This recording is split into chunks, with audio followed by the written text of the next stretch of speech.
Open field છે. કોઈ બી આમાં આવી શકે છે. મતલબ કે ગ્રામીણ, શહેરી, સ્ત્રી, પુરુષ, અમીર, ગરીબ કોઈ બી આવી શકે. આમાં કોઈ બાંધછોડ નથી.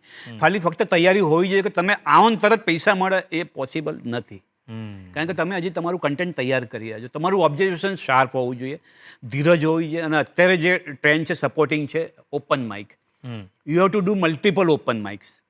ઓપન માઇક કરવા જ પડશે સર, તમે સમજો.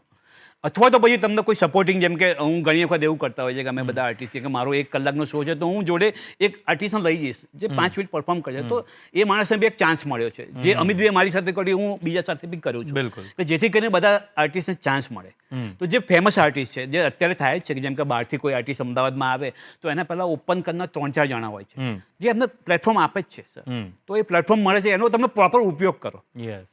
તો એનાથી તમારી પોપ્યુલર, કારણ કે હું સપોઝ કે ઝાકરી ખાનનો શો જોવા ગયો, મેં ત્યાં આગળ જોયું કે ઓકે નીરવ કરીને કોઈ છોકરો બહુ સારું કરે છે, આનો શો હોય તો જોવા જવાય.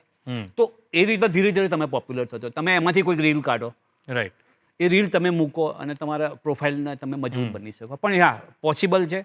મહેનત કરવી પડશે, ઓબ્ઝર્વેશન કરવું જ પડશે, પણ પોસિબલ છે. મને મોસ્ટ વેલકમ જે લોકો નવા આવતા માગતા, અને મારી જે એજવાળા આવવા માગતા એ લોકો બી આવી શકે છે. કારણ કે એમની પાસે એક્સપિરિયન્સ છે. કન્ટેન્ટ સમજવામાં ટાઈમ નહીં લાગે એમ.